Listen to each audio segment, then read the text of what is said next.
Hello everyone, welcome to study for NET. हम पढ़ रहे हैं आप टॉपिक टीचिंग एप्टीट्यूड। हमने अपना टॉपिक शुरू किया था इवैल्यूएशन सिस्टम, जिसमें हमने जाना कि इवैल्यूएशन क्या होता है, उसकी कैरेक्टरिस्टिक्स क्या होती है और उसके इम्पॉर्टेंस क्या होते हैं। आज हम पढ़ेंगे टाइप्स ऑफ इवैल्यूएशन, कि स्टूडेंट को इवैल्यूएट करने के क्या क्या टाइप्स हो चुके हैं, क्या क्या टाइप्स हैं और किस तरह से स्टूडेंट्स का हम इवैल्यूएशन कर सकते हैं। So let's start. A good evaluation device is one which secures valid evidence regarding the desired change of behavior. A teacher needs to know the various devices that are helpful in gathering evidence on the changes taking place in a pupil. ठीक है, good evaluation क्या है कि हमारे पास में कुछ ऐसे valid evidence हो जहाँ पे हम पता कर पाएँ कि हमारे एक्चुअली में स्टूडेंट के बिहेवियर में कितना डिज़ायर्ड चेंज आया है। ठीक है, टीचर को पता होना चाहिए कि क्या क्या डिवाइसेस हैं जिससे हम कोई भी एविडेंस को गैदर कर सकते हैं या फिर पता कर सकते हैं कि एक्चुअली में स्टूडेंट्स के लर्निंग बिहेवियर में क्या चेंज आ रहा है या फिर वो कितनी नॉलेज को गेन कर पा रहा है। According to basic nature, evaluation can be categorized into quantitative and qualitative technique. Nature की बात करें तो इवैल्यूएशन कितने तरीक़ों में है, क्वांटिटेटिव और क्वालिटेटिव टेक्निक। क्वांटिटेटिव टेक्निक होता है जहाँ पे हम कुछ ना कुछ चीज़ को क्या कर सकते हैं, मेज़र कर सकते हैं, जो नंबर्स की फॉर्म में होती है। और क्वालिटेटिव टेक्निक्स होती हैं जो बेसिकली हम क्वालिटी की बात करते हैं, लाइक ग्रेड सिस्टम होता है जहाँ पे हम स्टूडेंट्स को ग्रेड देते हैं, नंबर्स की फॉर्म में उसको मेज़र हम नहीं कर सकते। अब सबसे फर्स्ट हम बात करते हैं हमारी क्वांटिटेटिव टेक्निक्स की। क्वांटिटेटिव टेक्निक्स में हमारी थ्री टाइप्स हैं, written examination, oral examination and practical examination. Written examination का क्या मतलब होता है, जिसको हम पेपर पेंसिल टेस्ट भी बोलते हैं, and answers are written as per instruction of question, जहाँ पे स्टूडेंट को एक क्वेश्चन पेपर दिया जाता है और वो जो भी क्वेश्चंस होते हैं वो उसको रिटन में क्या देता है, उसके आंसर्स देता है और टीचर उसके बाद में उस पर एग्जाम मार्क्स देते हैं। ओरल एग्जामिनेशन, जो क्वेश्चंस हैं वो ओरली पूछे जाते हैं, उसके अकॉर्डिंग उनको मार्क्स दिए जाते हैं। Practical examination, these tests are necessary to test experimental and manipulative skills of a learner in subjects like science, technology, music, etc. Practical examination है कि स्टूडेंट्स की मैनिपुलेटिव एक्सपेरिमेंटल स्किल्स को जानना, इसलिए उन्हें कुछ ना कुछ एक्सपेरिमेंट्स देना, कुछ ना कुछ प्रैक्टिकल करवाना, जो हम किस में कर सकते हैं, साइंस, टेक्नोलॉजी, म्यूजिक, ऐसे सब्जेक्ट्स में हम उनकी स्किल्स को देख सकते हैं। तो ये थी हमारी क्वांटिटेटिव टेक्निक्स। नेक्स्ट है हमारी क्वालिटेटिव टेक्निक्स, जहाँ पे हम क्वालिटी के बेस पे देखते हैं। इसमें फर्स्ट टाइप है observation and interviews. Observation is use to evaluate the behaviour of the people in controlled and uncontrolled situation. Observation मतलब उनको ऑब्जर्व करना कि स्टूडेंट के बिहेवियर में क्या चेंज आ रहा है, मतलब कंट्रोल्ड सिचुएशंस और अनकंट्रोल्ड सिचुएशंस में। It is purposive and systematic. Interview is sometimes superior to other devices. It is because of the fact that peoples are usually more willing to talk than write. ऐसा हम example देख सकते हैं, जैसे interview होता है तो इंटरव्यू में जो भी पर्सन आता है उसको हम ऑब्जर्व करते हैं, क्योंकि अगर हम वैसे फैक्ट देखें, जो भी स्टूडेंट्स होते हैं उनको लिखने से ज़्यादा क्या है, बोलना पसंद होता है, ऑरली कुछ ना कुछ वो बात करना चाहते हैं। तो उसी से हम क्या कर सकते हैं, इंटरव्यू के थ्रू और ऑब्जर्वेशन के थ्रू स्टूडेंट्स को इवैल्यूएट कर सकते हैं। Next, checklist. A checklist is an instrument that is used for collecting and recording evidence regarding behaviour of the people और specific problems the present in the classroom. Checklist का मतलब क्या होता है कि टीचर क्या करता है, एक अपने पास चेकलिस्ट रखता है, वो स्टूडेंट्स को, हर स्टूडेंट्स को नोटिस करता है। उसको जैसे जैसे लगता है कि ये स्टूडेंट के लर्निंग बिहेवियर ऐसा है, वो एक चेक करता रहता है उस स्टूडेंट को, मतलब एक प्रॉपर उसने कोई बना रखी है कि ये इंटेलिजेंट कितना है, ये खेल कूद को करिकुलर एक्टिविटीज़ में कैसा है, ये रिटन राइटिंग में कैसा है। तो एक चेकलिस्ट करते जाना कि ये स्टूडेंट इस चीज़ में अच्छा है, तो इस हिसाब से स्टूडेंट्स को भी अच्छा लर्निंग बिहेवियर मिलेगा और टीचर भी मतलब देख पाएगा कि किस हिसाब से उसे टीचिंग और इफेक्टिव बनानी है। नेक्स्ट हम बात करते हैं rating scale. Expressions of opinion और judgement regarding some situation, object और कैरेक्टर। किसी भी स्टूडेंट्स को मतलब सिचुएशन में क्या देना, ओपिनियन देना, उनके कैरेक्टर या ऑब्जेक्ट पे एक रेटिंग देना कि इनका मतलब बिहेवियर ऐसा है, ये पढ़ने में ऐसा है, कुछ कुछ सिचुएशंस में खेल कूद में ऐसा है, तो ये हो गया रेटिंग स्केल। तो क्वालिटेटिव टेक्निक्स हो गया बेसिकली ऑफ ऑब्जर्वेशन, चेकलिस्ट और रेटिंग स्केल। नेक्स्ट हम बात करते हैं on the basis of phase of instruction, हमारे क्या क्या टाइप टाइप्स हैं, ये मोस्ट इम्पॉर्टेंट टॉपिक है। यहाँ से क्वेश्चन हर साल एनटीए के पेपर में आता है, तो प्लीज़ इसको अच्छे से करिएगा।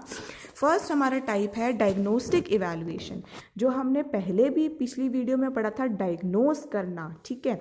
This type of evaluation is usually done in the beginning of the teaching learning process in order to find out the specific weaknesses either on an individual or at class level, and also to find out particular strengths.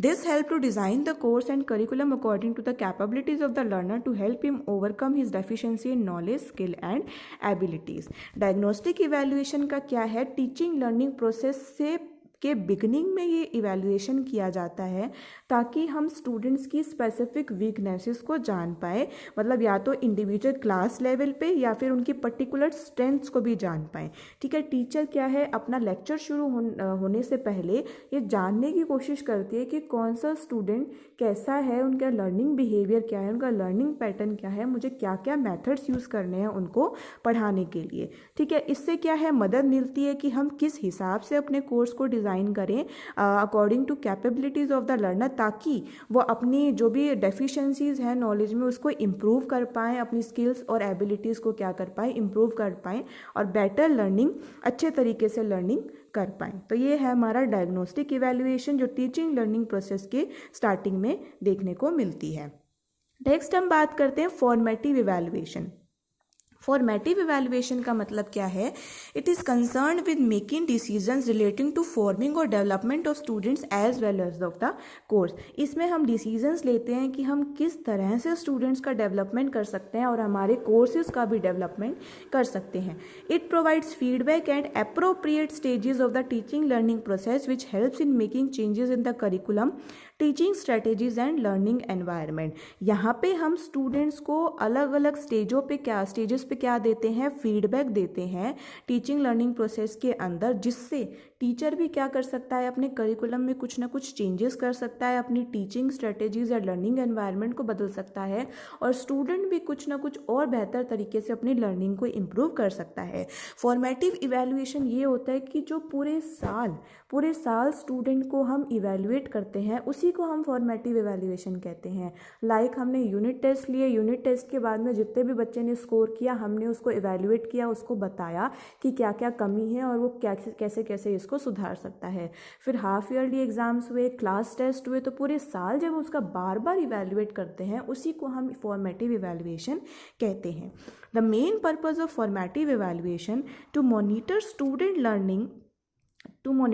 Learning for the purpose of providing individualised instruction. जो भी student learn कर रहा है उसको monitor करना, individualised instruction मतलब एक एक स्टूडेंट को अच्छे से इंस्ट्रक्शन देना ताकि वो उसको फॉलो कर सके और लर्न कर सके। To evaluate teaching effectiveness, teacher को भी मतलब टीचर खुद को भी इवैल्यूएट करता है कि उसकी टीचिंग कितनी इफ़ेक्टिव है या फिर उसको क्या क्या चेंज करने की ज़रूरत है। फॉर्मेटिव इवैल्यूएशन में टीचर और स्टूडेंट दोनों का इक्वल क्या होता है, इवैल्यूएशन होता है। Next, to evaluate courses and curriculum with the purpose of modification, updating और रिप्लेसमेंट नेसेसरी। उन कोर्सेज को इवैल्यूएट करना और करिकुलम को भी, जिससे हम क्या कर सकें, कुछ भी कोर्सेज में मॉडिफाई कर सकें, अपडेट कर सकें, रिप्लेस कर सकें जब भी हमें इस चीज़ की ज़रूरत पड़े। टू इवैल्यूएट करिकुलम मटीरियल्स, जितने भी हमारे पास में मटीरियल्स हैं उसको इवैल्यूएट करना। To evaluate a learning environment with a view to improving it, learning environment को इवैल्यूएट करना कि हमारा लर्निंग एनवायरनमेंट कैसा है, किस तरह से हम स्टूडेंट्स को लर्न करवा रहे हैं, अगर कुछ भी उसमें चेंजेस की रिक्वायरमेंट है तो हम उसको इम्प्रूव करें। The process works upon in a long term, so it is called continuous evaluation in which unit test, class test, assignments are the essential component. जो फॉर्मेटिव इवैल्यूएशन है वो लॉन्ग टर्म के लिए चलता है क्योंकि पूरे साल इवैल्यूएट करते हैं हम स्टूडेंट्स का, जिसमें हमारे यूनिट टेस्ट, क्लास टेस्ट और असाइनमेंट्स क्या है, हमारे एसेंशियल कंपोनेंट्स हैं, जिससे हम स्टूडेंट्स का देखते हैं कि कैसे उनका इवैल्यूएट हुआ है। नेक्स्ट हम बात करते हैं third type, summative evaluation. Summative का मतलब होता है समरी। जब हमारे पास में लास्ट में स्टूडेंट्स की पूरी समरी निकल के आ जाती है कि कितना उसने साल भर में सीखा, वही क्या होता है, समेटिव इवैल्यूएशन। फॉर्मेटिव था जो पूरे साल चलता है, समेटिव का मतलब लास्ट में एनुअल एग्जामिनेशन के बाद में जो रिजल्ट था वो उनके हाथ में आ गया है, वो क्या हो गई, हमारी पूरे साल भर की समरी हो गई। As the name indicates it is done at the end of completion of the course. जब भी हमारा कोर्स खत्म हो जाता है तब ये देखा जाता है। It determines the extent to which the objectives of instructions have been achieved and it is used for assigning course grade. ये डिटरमाइन करना कि कितने हमारे इंस्ट्रक्शन के ऑब्जेक्टिव्स क्या हैं, फुलफिल हो गए हैं, अचीव्ड हो गए हैं, और उसके बाद में उनके कोर्स ग्रेड्स जो हम लास्ट में रिजल्ट निकल के आता है हम उनको स्टूडेंट्स को प्रोवाइड कर देते हैं। It generally include oral reports, projects, term papers and shows how good or how satisfactory the student in accomplishing the objectives of instruction. Summative evaluation में हमें पता चल जाता है कि कितना रिजल्ट जो है सेटिस्फैक्ट्री है स्टूडेंट का, वो कितने अपने इंस्ट्रक्शन के ऑब्जेक्टिव को फुलफिल कर पाया है। तो ये था हमारा समेटिव इवैल्यूएशन। ठीक है, तो इस इंस्ट्रक्शन के बेसिस पे 3 टाइप से, diagnostic evaluation, formative evaluation and summative evaluation. ठीक है, अब हम डिफरेंस देख लेते हैं फॉर्मेटिव और समेटिव इवैल्यूएशन के बीच में। फॉर्मेटिव इवैल्यूएशन क्या है? The purpose is to diagnose the strength and weakness of the student. हर पूरे साल जो है स्टूडेंट की स्ट्रेंथ और वीकनेस को जानने के लिए, ताकि हम अपने लर्निंग को और एफिशिएंट बना सकें। समेटिव क्या है? Is to classification and promotion of students. उन्होंने जो भी लर्निंग था वो अचीव कर लिया, अब हम स्टूडेंट्स का क्या करेंगे? प्रमोशन करेंगे। Formative evidence is secured by it are used for further improvement and students better progress। जो भी उनके पास में एविडेंस है, लाइक जो भी उनके क्लास टेस्ट होते हैं वो यूज़ करते हैं वो फर्दर इम्प्रूवमेंट के लिए और स्टूडेंट की बेटर प्रोग्रेस के लिए। समेटिव क्या है? Its results are use for certification and passing judgements on people achievement. Last में क्या दे दिया? उनको सर्टिफाई दे दिया, उनको रिपोर्ट कार्ड दे दिया उनकी अचीवमेंट के लिए जितना उन्होंने अचीव किया है। Formative it refers to continuous evaluation, unit test और असाइनमेंट से कॉन्टीन्यूस इवैल्यूएशन होता है। और समेटिव में टर्म टेस्ट, एनुअल टेस्ट और एक्सटर्नल एग्जामिनेशन इसमें इंक्लूड होते हैं। फॉर्मेटिव क्या है? इंटीग्रल पार्ट है टीचिंग लर्निंग प्रोसेस का। और समेटिव इवैल्यूएशन क्या है? हमारे एंड ऑफ कोर्स एक्टिविटी है। ठीक है, अब हम बात करते हैं फॉर्मेटिव की। It provides continuous feedback to both people and teacher. Formative evaluation से हमें फीडबैक मिलता रहता है, किससे? जो लर्नर है उससे भी और टीचर से भी। समेटिव इवैल्यूएशन हमें कोई भी फीडबैक प्रोवाइड नहीं करता। फॉर्मेटिव इवैल्यूएशन है कोर्स ऑफ इंस्ट्रक्शन के दौरान होता है, पूरे साल भर जब हम उसे इंस्ट्रक्शन देते हैं। और summative evaluation end of academic session में देखने को मिलता है। Last point, it gives relevant information which helps to improve classroom instruction.